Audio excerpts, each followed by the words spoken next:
தமிழ் சினிமால அதிகமா எதிர்பார்க்கப்படுற ஒரு மலையாள நடிகர் பேசில் ஜோசப். அவருடைய கேமியா வந்ததுக்கு பராசக்தி படத்துல அப்படி விசில் பறக்குது. என்னடா இப்படி நடக்குதுன்னு பார்த்தா அவரு தமிழ் சினிமால ஒரு படத்துல ஒரு என்ட்ரி கொடுக்குறாரு அப்படின்ற எக்ஸ்பெக்டேஷன்ஸ் அதிகமா இருந்தது. அந்த டைம்ல இந்த சிறை படத்தோட அனௌன்ஸ்மெண்ட் வந்து அக்ஷய் வந்து ஹீரோவா வந்து டெபியூ கொடுக்க போறாரு, அவர் லலித் சாரோட மகன் அப்படின்றதெல்லாம் தாண்டி ஏன்னா சிறையை பத்தி ஆடியன்ஸுக்கு இது எவ்வளவு பெரிய பாசிட்டிவா இருக்குன்னா, அக்ஷய் ஒருவேளை இந்த படம் டைரக்டா அக்ஷய் நடிக்கிறாருன்னு வந்துச்சுன்னா பேசில் ஜோசப் மட்டும் தான் டாக்ல இருந்திருப்பாரு. இப்ப சிறை மாதிரியான ஒரு ஹிட் படத்துல அவர் வந்து ரொம்ப பாசிட்டிவா ஆக்டிங் பேஸ்டாவும் ஒரு எனக்கு தெரிஞ்சு அவங்க சொல்றாங்க ஒரு 1 crore வரைக்கும் அவர் வந்து சம்பளம் வாங்குறதாகவும், அவர் டைரக்ஷன் பண்ணாருன்னா 50 லட்சம் சம்பளம் வாங்குறதாகவும் பேசிட்டு இருக்கிறாங்க. Welcome to Kumudam talks. வணக்கம் திவ்யா. வணக்கம் யோகி. இன்னைக்கு குமுதம் டிஸ்கஷன்ல தமிழ் சினிமால அதிகமா எதிர்பார்க்கப்படுற ஒரு மலையாள நடிகர் பேசில் ஜோசப். அவருடைய கேமியா வந்ததுக்கு பராசக்தி படத்துல அப்படி விசில் பறக்குது. என்னடா இப்படி நடக்குதுன்னு பார்த்தா அவரு தமிழ் சினிமால ஒரு படத்துல ஒரு என்ட்ரி கொடுக்குறாரு.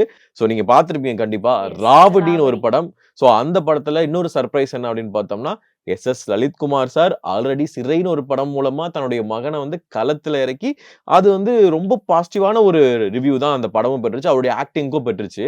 அப்படியே டக்குனு இதான்ப்பா சரியான டைம், இப்ப நம்ம வந்து அடுத்த படத்தை இறக்கணும்னா ரொம்ப மாசா இருக்கும் அப்படின்னு சொல்லிட்டு, அதுவும் பாத்தீங்கன்னா கமர்சியல் ரீதியா பார்க்கும்போது இந்த பக்கம் பேசில் ஜோசப்பும் இருக்கிறாரு. இப்ப யாருமே கேட்க மாட்டாங்க அந்த பையன் யாருப்பா, ஓ ப்ரொடியூசரோட பையன், அதனாலதான்ப்பா எடுத்தோன்னே பேசில் ஜோசப் நடிக்கிறாரு அப்படின்னு சொல்றதுக்கு மேபி அந்த படத்தோட அனௌன்ஸ்மெண்ட் ஃபர்ஸ்ட் இருந்தா கண்டிப்பா வந்து கேட்டிருப்பாங்க. ஆக்சுவலி அனௌன்ஸ்மெண்ட் வந்து ஒரு ரூமர்ஸா தான் இருந்தது. ஏன்னா பேசில் ஜோசப் வந்து தமிழ் சினிமால எப்படா ஒரு ஃபுல் லென்த் மூவி நடிக்க போறாரு கேமியோஸ்லாம் இல்லாம அப்படின்ற எக்ஸ்பெக்டேஷன்ஸ் அதிகமா இருந்தது. அந்த டைம்ல இந்த சிறை படத்தோட அனௌன்ஸ்மெண்ட் வந்து அக்ஷய் வந்து ஹீரோவா வந்து டெபியூ கொடுக்க போறாரு, அவர் லலித் சாரோட மகன் அப்படின்றதெல்லாம் தாண்டி இந்த மாதிரி பேசில் ஜோசப்பும் அக்ஷயும் வந்து ஒரு படத்துல இணைய போறாங்க, அதுதான் வந்து பேசில் ஜோசப்போட டெபியூ தமிழ் ஃபீச்சர் ஃபிலிமா இருக்கும் அப்படின்னு சொல்லும் போது அவர்கிட்டயே நான் இன்டர்வியூல கேட்கும் போது வெயிட் பண்ணி பாருங்க அப்படின்னு தான் சொல்லியிருந்தாரு அக்ஷய். சோ அந்த டைம்ல அவங்க ரிவீல் பண்ணாம வச்சிருந்தாங்க. ஏன்னா சிறையில வந்து அக்ஷய் பண்ண கேரக்டருக்கும் இப்ப நீங்க அந்த ராவடியில வந்து அக்ஷய் பண்ணிருக்கக்கூடிய கேரக்டருக்கும் அப்படியே ஆப்போசிட். இதுல ரொம்ப எமோஷனலா ரொம்ப இன்டென்ஸான கேரக்டர், இங்க அப்படியே இறங்கி ஒரு ஜாலியா காலேஜ் பையன், ஹாஸ்டல் பையன், அந்த சீனியர் கெத்து அந்த மாதிரி ஒரு இதுல இருக்காரு. சோ அதுதான் இந்த வந்து ரொம்ப எக்ஸ்பெக்ட் பண்ண ஒரு விஷயம் தான் ஆல்ரெடி. ஆனா இப்பதான் அதுக்கான ரைட் டைம்ங்க. ஏன்னா சிறையை பத்தி ஆடியன்ஸுக்கு இது எவ்வளவு பெரிய பாசிட்டிவா இருக்குன்னா, அக்ஷய் ஒருவேளை இந்த படம் டைரக்டா அக்ஷய் நடிக்கிறாருன்னு வந்துச்சுன்னா பேசில் ஜோசப் மட்டும் தான் டாக்ல இருந்திருப்பாரு. இப்ப சிறை மாதிரியான ஒரு ஹிட் படத்துல அவர் வந்து ரொம்ப பாசிட்டிவா ஆக்டிங் பேஸ்டாவும் ஒரு நல்ல ஒரு பெர்ஃபார்ம் பண்ணதுக்கு அப்புறமா இந்த படம் வரதுனால, இந்த அனௌன்ஸ்மெண்ட் வரதுனால ஆடியன்ஸ்க்கும் சரி, இப்ப வந்து லலித்குமார் சாருக்கும் சரி, அக்ஷய்க்கும் சரி ஒரு நல்ல எதிர்பார்ப்பு இருக்கும்ல. சோ அந்த மாதிரி.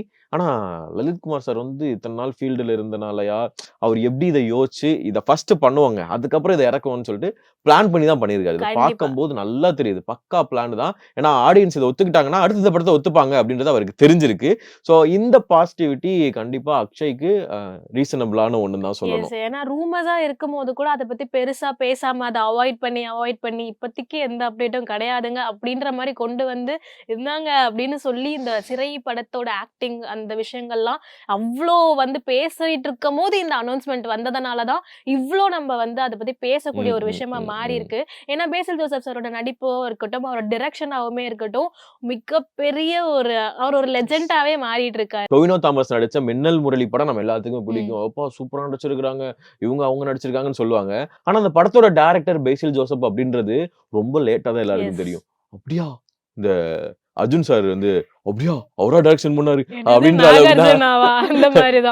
அந்த மாதிரி தான் ஒரு சாக்கு வந்து கொடுத்துருக்காரு. ஆனா அவர் வந்து பொன்மான் படத்துல இருக்கட்டும், சோ ஒவ்வொரு இடத்துலயும் ஒரு கேரக்டர் வைஸா பேசில் ஜோசப் மாஸ்க் பண்ணிட்டு இருக்காரு.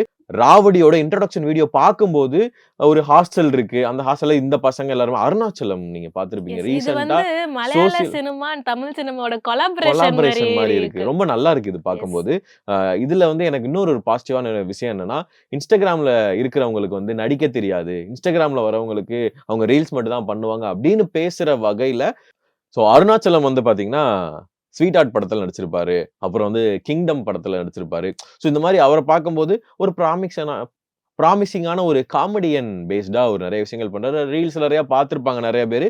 பட் இப்ப அவருடைய growth வந்து நல்லா இருக்கு. ஏன்னா நீங்க அந்த படம் ஐ மீன் அந்த டீசர் கட் மாரி இருக்கிறதுல பார்த்தீங்கன்னா, ஒவ்வொருத்தவங்களுக்கும் இன்ட்ரோடியூசிங் அப்படிலாம் கிடையாது. ஒவ்வொருத்தவங்களுக்கும் டைட்டில் கார்டு போட்டு நம்ம வந்து இந்த விஜய் சார், அஜித் சார் படங்கள்லாம் வந்து பெரிய பெரிய ஸ்டார்ஸ் இருக்கிற படத்துல எந்த அ வளர்ந்த நடிகரோட பெயர் இருக்காது. ஆனா இதுல ஒவ்வொருத்தவங்களுடைய பெயர் வரும்போது ரொம்ப நல்லா இருக்கு. நம்ம தமிழ் சினிமால மலையாளம் நீங்க சொன்ன மாரி கொலாபரேஷன் பேஸ்டா இருக்கு. ரொம்ப பாசிட்டிவா இருக்கு.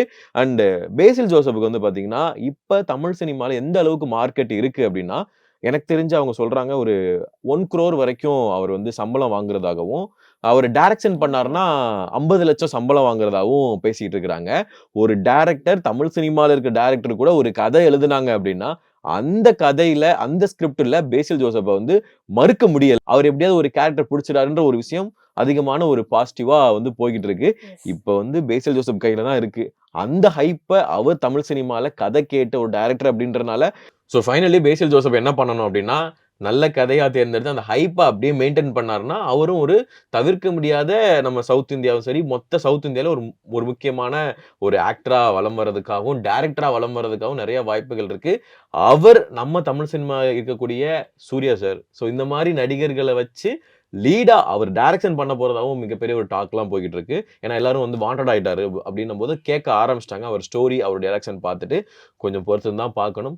ராவடியில பேசில் ஜோசப்போட அந்த இன்ட்ரோ வீடியோ பார்க்கும்போது நண்பன் படத்துல கொசக்சிக் பசப்புகள் கேரக்டர் விஜய் சாருடைய கேரக்டர் பார்த்த மாதிரி இருக்கு. ஒரு மாதிரி ஃப்ரீக்கியா இருக்கிற மாதிரி இருக்கு. எண்ட்ல தான் வந்து அவரோட இதுவே ரிவீல் பண்றப்ப அவரோட இது பார்க்கும்போது டக்குனு என்னடா இது நண்பன் படம் விஜய் மாதிரி வந்திருக்காரு அப்படின்னு ஒரு நம்ம ஃபகத் ஃபாசிலோட படம் ஆவேசம் அந்த பேஸ்ல இருக்கிறதுக்கு வாய்ப்புகள் இருக்கு. ஒரு ஃபன்னு எல்லாமே மிக்சடான ஒரு படம் மாதிரி இருக்குது. டீசர் கட் சும்மா அந்த கட்டு இன்ட்ரோ கட்டு பார்த்தவங்களுக்கே ஒரு ஹைப் ஃபீல் வந்து கிடைக்குது. ஏன்னா பேசில் ஜோசப்போட இன்ட்ரோ இன் தமிழ் சினிமா அப்படின்றது தான். கொஞ்சம் பொறுத்து வந்து பார்க்கலாம் இந்த படம் எந்த மாதிரியான பாசிட்டிவ் கொடுக்குது அப்படின்னு. நன்றி திவ்யா. காகிசடை போடும்போது ஒரு பெருமையோட தான் அதை போட்டு பண்ணுறது. அதுக்குன்னு ஒரு மரியாதை எனக்கு இருக்குது. நம்மளோட கேரக்டரால் என்ன பண்ண முடியும், என்ன எடுத்துகிட்டு வரோம் ஆன் ஸ்டேஜ் அப்படிங்கிறது தான். அந்த மரியாதையோடு பண்ணுறது தான். கொலை பண்ண இப்படி தான் கையில் விலங்கு போட்டு நடு ரோட்டில் இழுத்துக்கிட்டு போவோம். இதெல்லாம் கொலை பண்ணுறதுக்கு முன்னாடி யோசிச்சிருக்கணும். மூடிட்டு தூங்கு. ஜென்ரலாக ஒரு ஆடியன்ஸ் அது யோசிக்கிறது என்னென்னா, இது என்ன மாதிரி படம் அப்படின்னு சொல்லிட்டா, ஓ இந்த மாதிரி படமா, ஓ இந்த மாதிரி படம் தானா அப்படிங்கிறதுக்கு ஃபெமிலியாரிட்டி எப்போவுமே தேடுறாங்க. நல்லவேளை இது வந்து சிங்கம், போக்கிரி அதெல்லாம் சொல்லாமல் விட்டாங்களே, அதே பெரிய விஷயம். இது இந்த மாதிரி படம் அந்த மாதிரி படங்கிறத விட ஒரு படமும் தனித்துவமாக நிற்கிற ஒரு எவ்வளோ கட்ஸ் உங்களுக்கு ட்ரைலர்லயே மெயின் பிளாட் ரிவீல் பண்ணிட்டீங்களே. துப்பாக்கியோட போயிருக்கான் கடைக்குல 3 பேரும் ஒரு ஜெயில் தான். இன்னைக்கு எல்லாமே வந்து அப்ரோச் வந்து ஃபர்ஸ்ட் நெகட்டிவ் அப்ரோச் தானே. எல்லாத்தையும் கலாய்க்கிறதுக்காக தான் யோசிக்கிறாங்க. அது நார்மலாக ஆயிடுச்சு இன்னைக்கு. பட் அதில் ஒரு நல்ல விஷயம் பார்த்துருக்காங்க. இது அடுத்த சாதி படமா அப்படின்னுமே ஒரு சில கமெண்ட் இருக்கு. சினிமா இஸ் ஆர்ட் தான், ஓகேங்களா. அதை வந்து இது பொலிட்டிசைஸ் பண்ணுற மாதிரி ஒரு கேள்வினா அதுக்கு நான் இது வரல. அது வந்து நான் என்டர்டெயினே பண்ண மாட்டேன். அப்பா ப்ரொடியூஸ் பண்ணுறாங்க, நான் அதில் நடிக்கிறேனால அப்பப்போ சண்டை வரும். உங்கள் ப்ரொடக்ஷனில் நான் பண்ணுறேன்னா கொஞ்சமாச்சு லத்தாச்சிக்கா ஏதாச்சும் விடுங்க, கொஞ்சமாவது கருணை காட்டுங்களேன். கருணை காட்டுங்கன்னு சொல்லுவேன். ஆனால் அது காமிக்க மாட்டாங்க, அதனால சண்டை வரும். நல்லது, நல்ல ப்ரொடியூசரோட தான் ஒர்க் பண்ண. இல்லை நல்லது, ஆனாலும் அவர் வந்து நாட்டாம தம்பி பசுபதி மாதிரி தப்பு பண்ணால் ஒரு ஓட்டு ஒதுக்கி வச்சிருக்க மாதிரி டைம்னா டைம்.